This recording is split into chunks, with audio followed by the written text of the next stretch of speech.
Hi guys, Ashley Force here with Carlo Aragoncillo and Stephanie Gaano.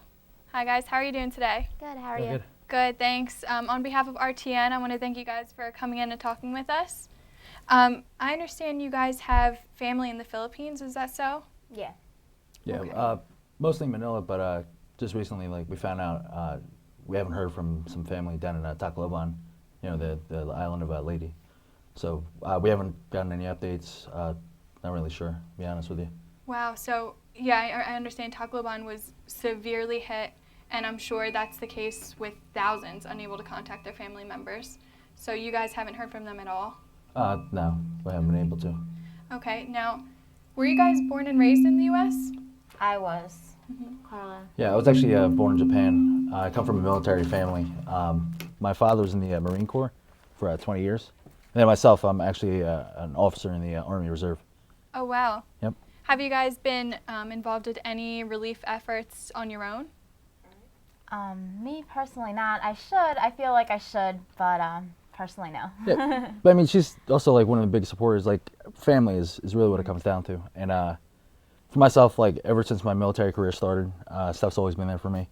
I just recently joined Team Rubicon, one of the organizations, one of the first responders that actually hit the site within 36, 48 hours once the actual storm hit.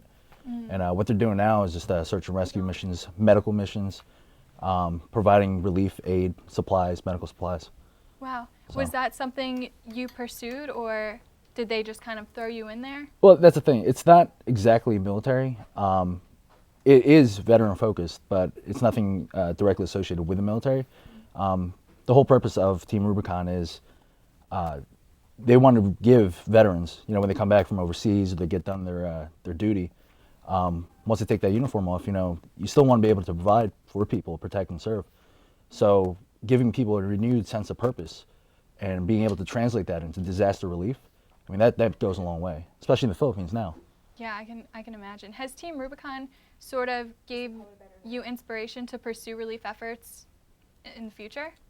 Yeah, and it's not even international. Like I said, it's not just the Philippines. They're doing things right now over in Illinois, also in Washington State. They both got hit with pretty bad storms. So I've been doing a lot of fundraising, a lot of helping out with that. That's awesome. Yeah. And I know the damages are evident to everybody, but coming from someone who is personally affected, how severely did this typhoon hit? I think it hit us pretty hard because, like I said, our families are really close, so we often send bulk bayan boxes and whatever we can to our family in the Philippines already. So we already know how hard it is. So for them to get affected by this, they already, naturally they have floods that go on seasonally and that kind of stuff. So for them to come to us and just say how bad it was, we know personally how bad it really was. Yeah, I can imagine. Now, have you guys ever been to the Philippines yourselves? Yeah, been a few times, yeah. Did you go to visit family, or? Yeah, we have. It's been years though. It's been years. Are you planning on going in the future? Oh yeah. For sure. Once my son gets old enough, then we're definitely making a trip down there. Our family keeps asking us, when are you going to go there? Well, I mean, he has to get old enough, but we're definitely going to go back there. That we sounds have too much family. Yeah. So, have you raised any money for the Philippines so far? I mean, besides what you've done with the Army Reserve? Yeah, well, I mean, Rubicon, I started my own fundraiser page within the organization through our region, Region 2 being New York and New Jersey, and maybe about 1,300 or so. But it's a joint effort. It's not just myself. And my mom, she's also a Zumba instructor for the Philippine Community Center, South Jersey. So they also did a Zumbathon just recently, I think last week. Oh, that sounds so fun. they've been doing a lot of collaboration. Yeah. A lot of people tend to overlook specifically where to donate. I mean, raising money is great, donating things are great, but where do you think specifically in the Philippines is in need of donations? Well, see, that's the thing. A lot of people, as good as their intentions are, donating, clothes and different things, not necessarily money, canned goods and everything. It all sounds well and good. But in reality, it's easier to move the money, get it to the actual relief aid, things like the Philippine Red Cross, or Relief International, which is there right now.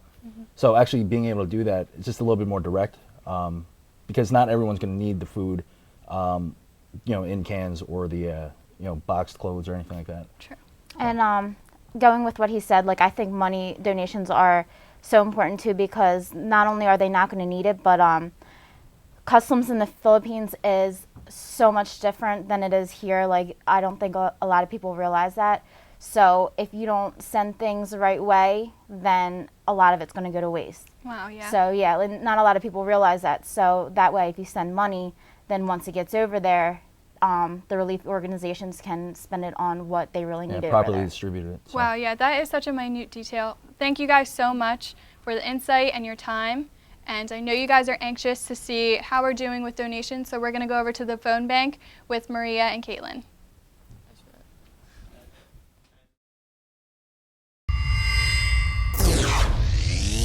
This has been a presentation of the Rowan Television Network.